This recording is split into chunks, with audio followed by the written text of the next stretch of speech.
Hello বন্ধুরা, তোমরা সবাই জানো চাকর প্রেম ভিডিওটি খুব সুন্দর হয়েছে। ও চাকর প্রেম পার্ট 2 কবে আসতে চলেছে, ও কিভাবে রিলিজ হবে, ও সেখানে তুহিনা ও রিয়াজের কি ভালোবাসা লাভ স্টোরিটা থাকবে সেটা দেখানোর জন্য ও বলার জন্য ভিডিওটা সম্পূর্ণ দেখবেন। কেউ টেনে দেখবেন না, টেনে দেখলে বুঝতে পারবেন না যে পরবর্তী স্টেপটা কি হতে চলেছে। কারণ পরবর্তী পার্ট 2টা খুব সুন্দর একটি ভিডিও হতে চলেছে। সেই শ্যুটটা খুব তাড়াতাড়ি চলছে, খুব তাড়াহুড়ো করে, কারণ সেই শ্যুটটা খুব তাড়াতাড়ি চলে এসেছে। তোমরা তো জানো যে চাকর প্রেম এইটাই রিয়াজ একটি সুন্দর গলার গায়ক ছিল, সে সুন্দর করে গান গাইতে পারতো।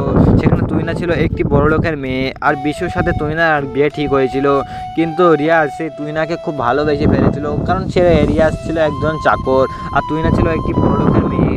এরকম ভালোবাসা তো কেউ মানবে না, তোমরা তো সবাই বলো এরকম ভালোবাসা কেউ মানতে চাইবে? এখনকার যুগে তোমরাই বলো। তখন সে রিয়াজ তার বাড়িতে তুহিনাকে নিয়ে চলে যায়, ও গিয়ে বলে যে আমার যাদের বাড়ি আমি কাজ করি তাদের বাড়ির মেয়ে এটা।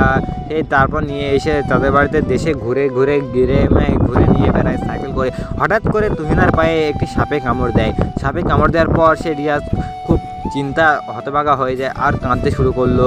বললো আমি এবার মালিককে গিয়ে কি জবাব দেব যে তার মেয়েকে সাপে কামড়েছে। তখন রিয়াজ খুব কান্নাকাটি করলো আর দেখলো সুস্থ হয়ে গেল। তখন সে তুহিনা কাঁদতে শুরু করলো, বললো এরকম মা যদি আমারও থাকতো আমাকেও খুঁয়ে দিত।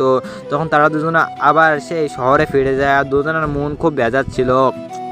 গিয়ে শহরে ফিরে যাওয়ার পর সেই মেয়ে চাকরটি সেই তুহিনাকে বলছিল যে রিয়াজ তোমাকে খুব সুন্দর করে ভালোবাসে, কারণ তোমাকে ছাড়া সে বাঁচবে না।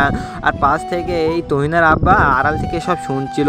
তখন রিয়াজ সেই তুহিনার ফটোটা নিয়ে কাঁদছিল, বলছিল আমি তোমাকে কি ক্ষতি করেছি। পার্ট 2 যারা যারা দেখতে চাও তারা অবশ্যই পলিগ্রাম টিভির চ্যানেলটি সাবস্ক্রাইব করে দেবে। মনে রাখবে পার্ট 2 খুব তাড়াতাড়ি রিলিজ